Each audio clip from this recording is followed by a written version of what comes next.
Deren erstes Video ist interessant, meint er. Ich will das gucken. Ey, aber keine Sorge, die haben deutsche Untertitel-Chat. At 9:27 a.m. on the 24th of March, 2015, a plane got in contact with the Marseille en route control center. It was an Airbus A320-211, operated by Germanwings, headed from Barcelona to Düsseldorf. Everything seemed normal. The captain read back the air traffic controller's clearance at 9:30, allowing him to fly to an en route waypoint.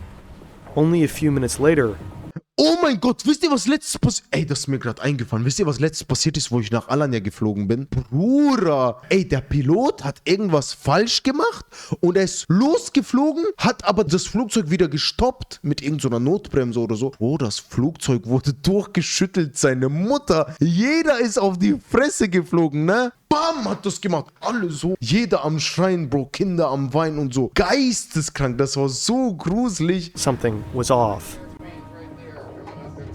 The control center in Marseille saw that the altitude for the aircraft was around 30,000 Er hat Kupplung falsch kommen lassen. Bruh. feet, almost 2,000 feet lower than the original cruise altitude, and declining. Marseille contacted the plane and asked what altitude the plane was cleared for, but they received no response at all. Over the next 30 seconds, Marseille tried to contact the flight crew 2 more times. No answer. At 9:34, the control center tried a different frequency, but again, no response. From 9:35 until 9:39, the Marseille control center tried to contact the flight crew multiple times over different frequencies. An air traffic controller from the French air defense system also tried, as well as another aircraft. But each time, no response from Germanwings Flight 9525. What the fuck, wie gruselig. At 9:40, radar contact was lost. The French air traffic controllers triggered a distress phase, declaring that the aircraft and its occupants.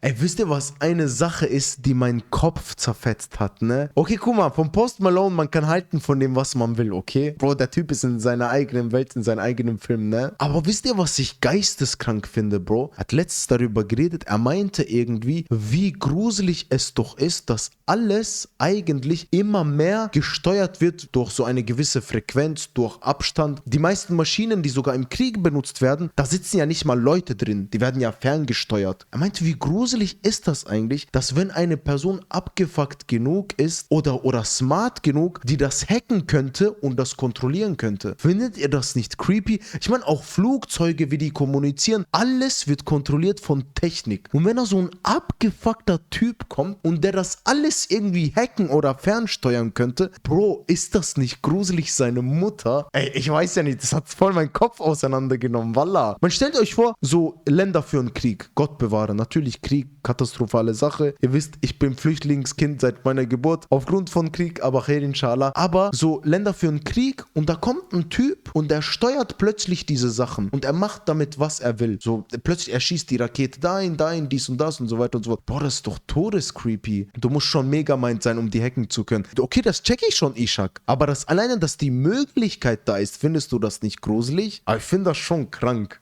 Were in imminent danger Ich meine, am Ende des Tages sag niemals nie, Bro. and required immediate assistance. At 9:41 a.m., Flight Germanwings 9525 crashed into the side of a mountain in the Alps. What happened? Das ist abgestürzt? The crash occurred on a remote mountain. Because there was no access by road, emergency crew had to be brought in via helicopter. The plane was completely destroyed, the debris field vast, but the pieces of the craft small. The cockpit voice and flight recorder were found in the same week, although they were both severely damaged. When flight investigators stitched together the data, a story of intentional action formed. The plane was hijacked, but not by terrorists. Let's go back.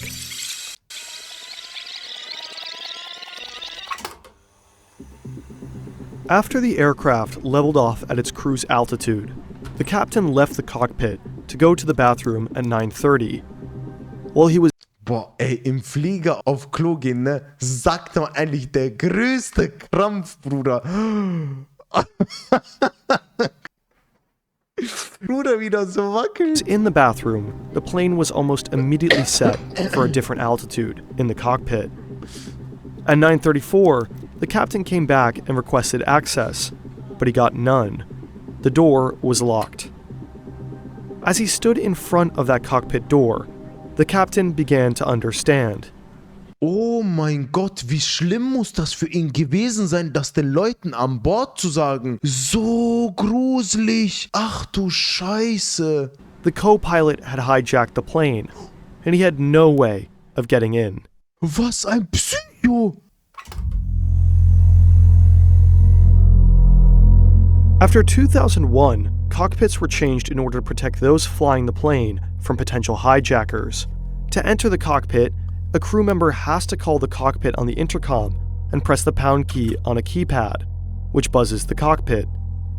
At that moment, the pilot can switch the door control from norm to unlock, and the crew member can enter. Oh, wisst ihr, by the way, auch an der Stelle was heißt Fun Fact? Ist eine sehr traurige Story, aber Fun Fact an der Stelle: So Leute, die sowas führen, steuern oder fahren oder fliegen, die werden unnormal vielen psychologischen Tests unterzogen. Wusstet ihr das? Auch zum Beispiel jemand, der irgendwie einen Zug steuert oder so, das, um sicher zu gehen, dass er quasi nicht an irgendwelchen Problemen leidet und quasi eine Gefahr für die Gesellschaft darstellen könnte. Weil, Bro, ihr müsst euch bedenken, teilweise in so einem Zug, da sitzen, keine Ahnung, irgendwie 200-300 Leute oder so. Und das ist schon krass. The crew is also given emergency codes, which they can use if there are concerns for those in the cockpit. In that case, the crew member will use the emergency code on the keypad, triggering a 30-second timer, and the cockpit door will open for 5 seconds. However, there are situations where those in the cockpit want to override the access by the crew, like during a hijacking. In that situation, the pilots can switch the door control to lock, overriding all emergency access. What the fuck, Bro? Wie creepy ist das? Ist irgendwo verständlich, wieso die das so gemacht haben? Weil auf die beiden Piloten ist ja Verlass eigentlich, aber in der Situation hat das gar nicht gut getan. Access. And it's that mechanism that the co-pilot used to permanently lock access to the cockpit while the plane began to descend. The captain was locked out of the cockpit without any control. At 9:39, the cockpit voice recorder picked up violent blows on the cockpit door. The captain had repeatedly tried breaking in to gain access. Ey, Wallah, ich hab Todesgänsehaut gerade. Richtig cooles Video, ne? The cockpit door was reinforced. Made to withstand armed hijackers, the captain stood little chance. Wie hat sich wohl dieser Pilot gefühlt, ne? Was für eine Situation, Wallah. In the last minutes, the passengers, crew, and captain all knew that the plane was going down. No one survived the crash. 144 passengers, 4 cabin crew, and the captain and co-pilot died.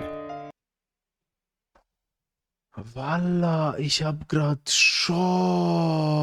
Ey, wie traurig ist das, Chat? Oh mein Gott, ich hab so Gänsehaut grad. Chat, ihr müsst euch vorstellen, der Pilot hat zu den Leuten gesagt, ihr werdet gleich alle abstürzen und wir werden hier alle sterben. Junge, ich hab selten in meinem Leben sowas Heftiges gehört. Bro, what the fuck? Amongst the passengers was an entire school class, returning from a field trip to Spain.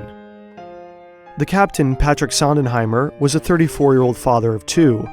In the aftermath, his wife set up a foundation in his name, intended to help children and young people handle grief and Ey, Bro, mir kommen fast die Tränen, ne? Was ist das? Ach du Scheiße. Oh Mann. Ey, was ist das? crisis. He had thousands of total flight hours, and his last moments were dedicated to trying to save the plane and passengers.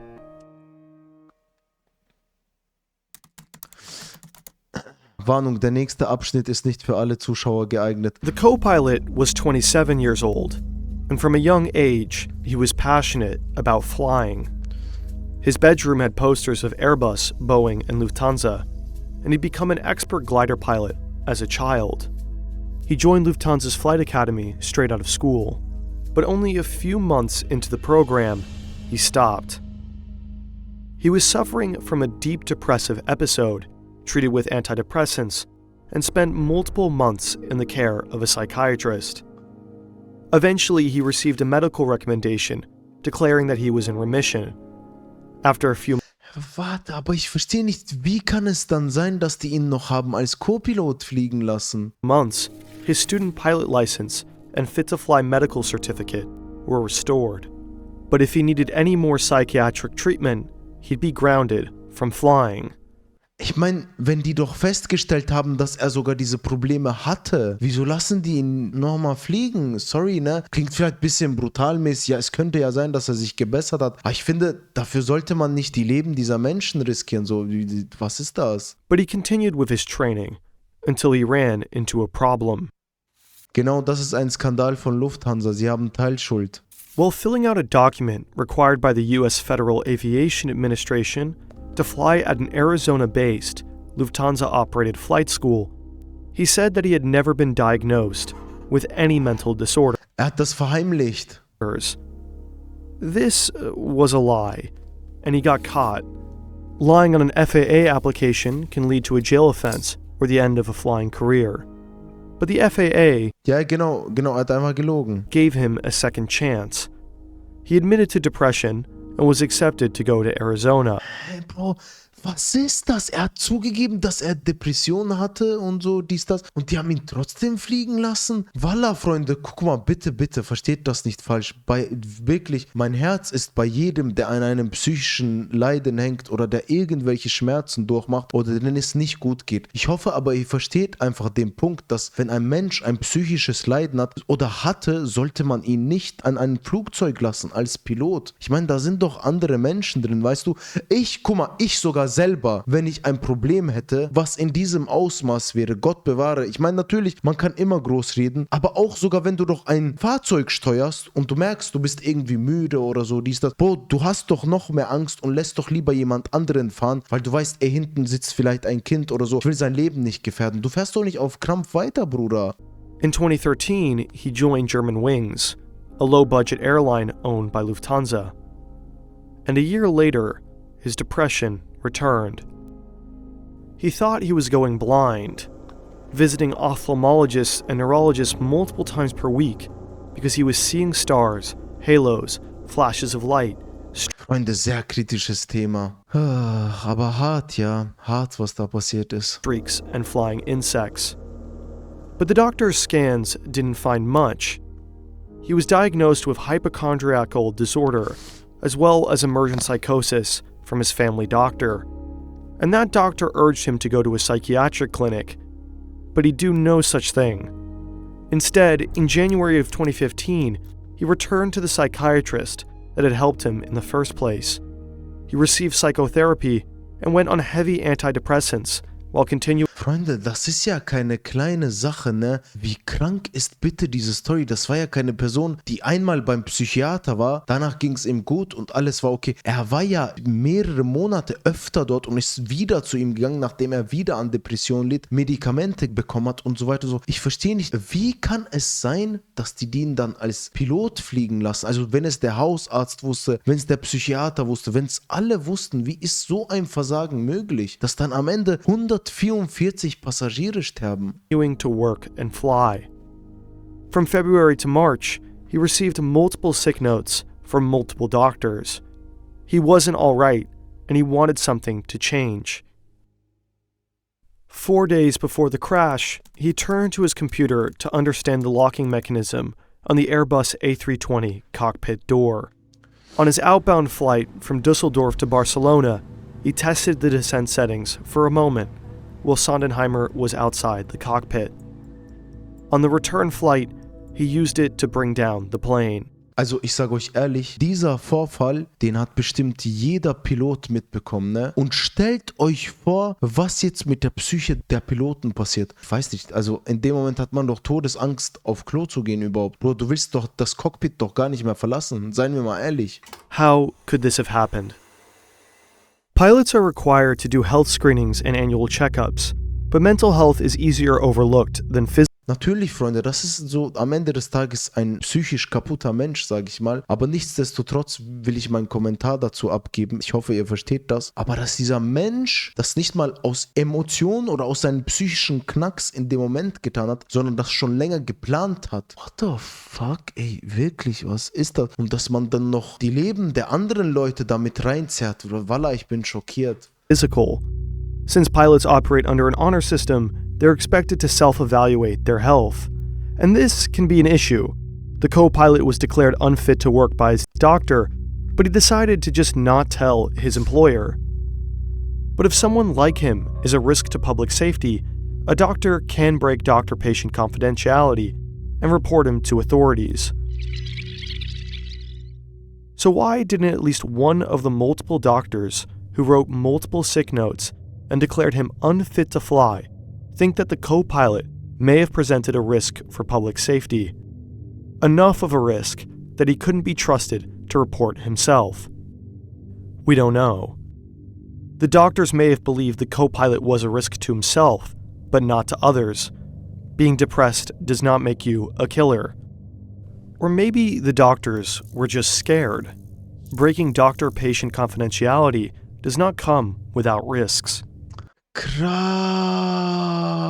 Fällt das auch unter die Schweigepflicht? Wenn er das der Fluggesellschaft gesagt hätte und die davor gewarnt hätte, fällt das unter seine ärztliche Schweigepflicht? Klar, ja. Oh mein Gott. Hä, aber darf er das nicht irgendwie umgehen, um nicht potenziell die Leben der anderen Menschen nicht zu gefährden? Er darf halt nicht, sonst verliert er seinen Doktortitel. Nee. It's even possible cultural factors could have played a role. Nee, die Ärzte dürfen das in dem Fall sagen. Ja, wenn es anderen schaden könnte, darf er das brechen. Ah, okay, krass. Also er hätte das eigentlich gedurft, er hatte aber trotzdem Angst um sich selber, richtig? Bro, der Typ aber auch abgefuckt. Er hat so viele Menschenleben riskiert, weil er Angst um seinen eigenen Arsch hat. Was ein jämmerlicher Jammerlappen, wirklich. Ach du Scheiße.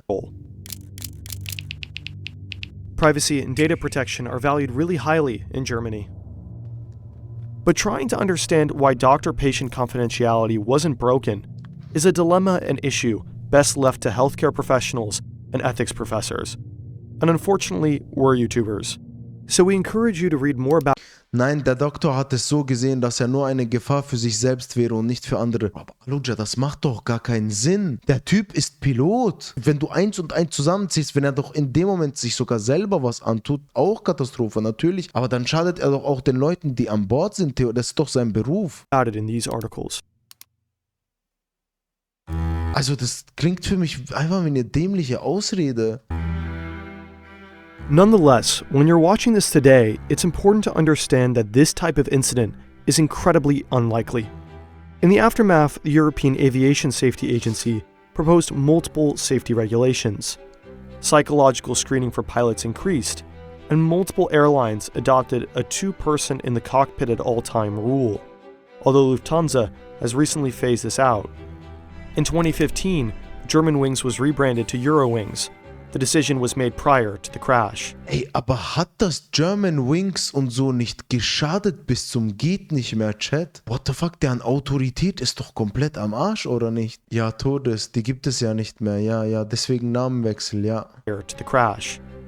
In the end, Lufthansa compensated the families of the victims, but there are questions about whether it was enough. The families have faced losses that no money could ever heal. Hopefully you enjoyed this video. Wallach, ich bin schockiert. Bro, ich habe nichts von dieser Story gewusst. Ich hatte keine Ahnung. Ich hatte keinen Plan, ne? Ey, ihr müsst euch so vorstellen, Freunde. So, da sind diese 144 Menschen gestorben. Unter denen hat ja jeder einzelne Mensch eine Familie. Stellt euch vor, wie viele Menschen ein riesiges Leid durch diese Situation erlebt haben. Allah, was dieser Mensch gemacht hat, ne? Unfassbar. Egal, wie man das dreht und wendet, natürlich so. Guck mal, am Ende des Tages, Freunde, dieser Mann, er war unzurechnungsfähig. Das haben mehrere Ärzte festgestellt, diagnostiziert sogar. Und Und es war schwarz auf weiß. Das Versagen liegt bei der Fluggesellschaft und diesem Psychologen, also diesem Psychiater. Ich verstehe das nicht. What the fuck, dass er trotzdem dieses Flugzeug fliegen durfte. Also wirklich, ich checke es nicht. Ich hoffe, ich habe durch meine Reaktion oder durch das, was ich sagte, niemanden irgendwie verletzt oder bin dem zu nahe getreten, weil das war auch für mich zum Reagieren nicht so ein leichtes Video. Das Thema generell ist sehr, sehr schwer, um damit umzugehen, weil ich weiß, dass es hier und da immer wieder mal sein könnte, dass sich eine Person durch etwas attackiert oder runtergemacht fühlt. Aber voilà, das ist in keinster Art und Weise meine Absicht. Ihr wisst, ich will gute Laune machen, ich will Menschen zum Lachen bringen, ich will Menschen, wenn sie ein Leid in ihrem Leben haben, sie von ihrem Leid ablenken und sie nicht daran denken lassen. Und ja, ihr müsst euch, guck mal, egal wie es euch psychisch geht, Freunde, egal was für eine Benennung so eine Person, die sowas gemacht hat, kriegt, Walla Billa, ich kann euch eine Sache sagen, egal wie schlecht es euch geht, bitte assoziiert euch nie mit solchen Menschen. Nur weil dieser Mann depressiv ist und vielleicht irgendwer von euch auch depressiv ist und dieser Mann diese schreckliche Tat gemacht hat, bitte assoziiert euch niemals mit solchen Menschen. Ich finde, das ist das Allerwichtigste und wenn ich ihn irgendwie kritisiert habe oder schlecht geredet habe, das ist auf keinster Art und Weise auf irgendwen anderen bezogen. So, das wollte ich nur mal nochmal gesagt haben.